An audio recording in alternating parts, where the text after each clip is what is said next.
Well, this should be an interesting one. This is a Infoblox Trinzic 1400, and I'm going to take it apart and see what's inside. I probably won't be doing a total teardown with this because I want to play with it as well, but I don't think it has any value as is because they're selling on eBay for like $50–$60 including shipping, so worth more than scrap at that point. But yeah, it's been a while since I've done a teardown, so hopefully here I can get this shot set up nicely, not drop the camera. That's better. My hope is that this is just going to have a regular old PC motherboard in it, and if that's the case, well, I think I can have fun with this. Because it has an expansion slot at the front. I'm wondering if I could put whatever OS I want on here. Ooh, it looks like the security seals are still intact even. So I'm going to be the first person who takes a look inside. I don't even know if it works, to be honest. Also wonder if I have the rest of the mounting hardware for this, as it looks like this would have had some back rails for support, since this is a little long, a little heavy. Although I've seen one use stuff mounted as brackets only that's about this size. I'm going to pop out the power supplies real quick.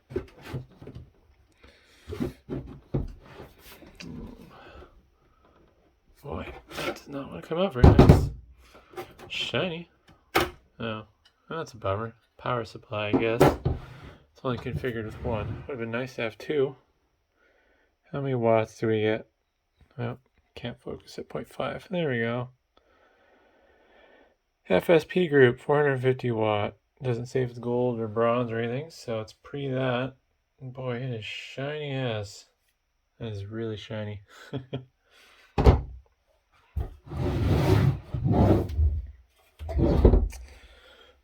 Well, it's a little sad, but I am going to be the person who breaks this fancy warranty sticker. Warranty is no more. I'm doing this off frame at the moment just because it's easier. You're just missing me take out the side screws.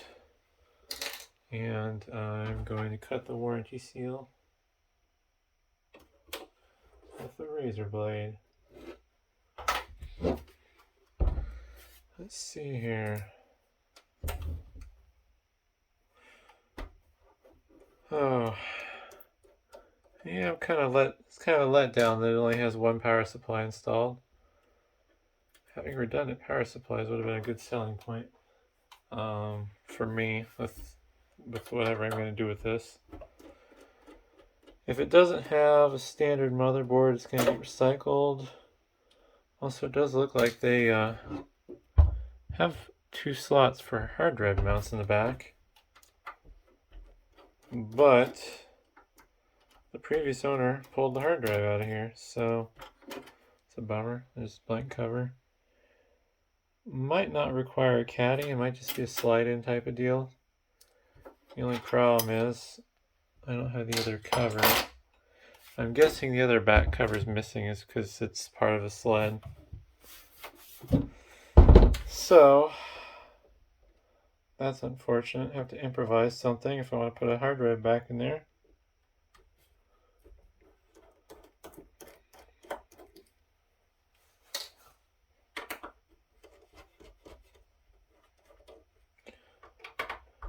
Alright, last screw hopefully in this cover, unless there's some on the top I didn't.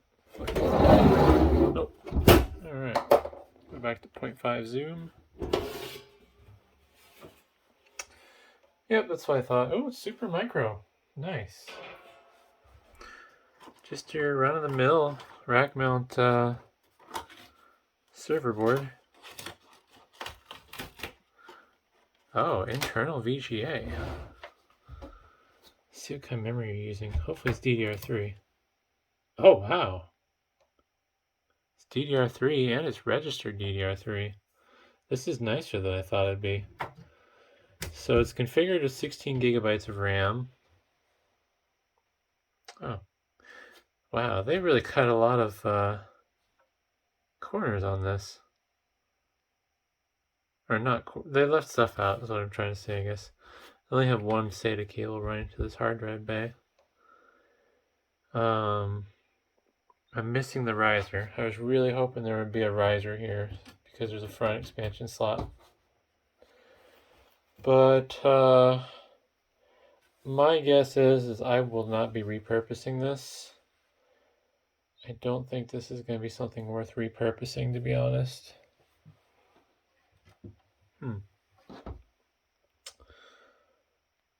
Let's zoom in, I guess.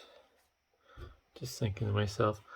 It's a Supermicro X8SIU-F-II-008.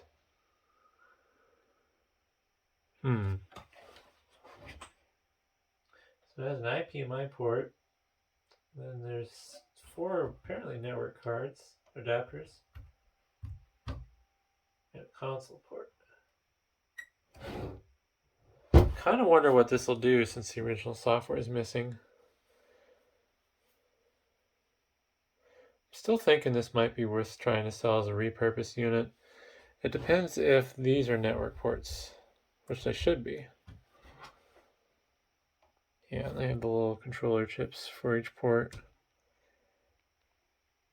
I'm thinking it'd be nice to find a way to get VGA out to the front, which would mean a special cable I don't have on hand. Front display, I doubt that'll work without the software, since that's how these things usually work. Let's see here.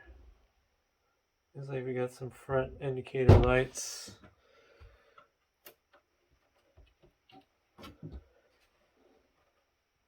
Interesting cables. Power light, I guess is what this cable's for. Plenty of SATA.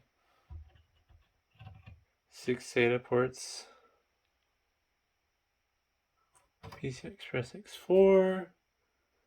PCI Express X16. It's 2.0, so this isn't going to be anything too nice. Probably be an old socket 1366 Xeon, I believe. Would be my guess without looking it up. So I think I'm going to power this on and see what it does. I already forgot how this was. That's good. There we go. Yeah, I think that'll be the next thing to do. Well, unfortunately, a bit of a bearer of bad news. This is the specs of the system. It has a X3450 Xeon in it, which I believe would be like an early first-gen i-series. It's not 1366, though, like I was thinking. But, yeah, so I hit keyed enter BIOS. I have it paused right now, but I will there we go. There's BIOS password. No clue what the BIOS password is, unfortunately. I tried a few things, and then I tried shorting out JBT1, and pulling the CMOS battery and all that. It seems like the BIOS password is probably built into the BIOS. It does show Supermicro when it's booting. Here in a second. Anytime. Come on.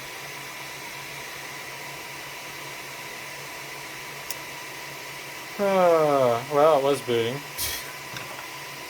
Oh, there we go. It's slow.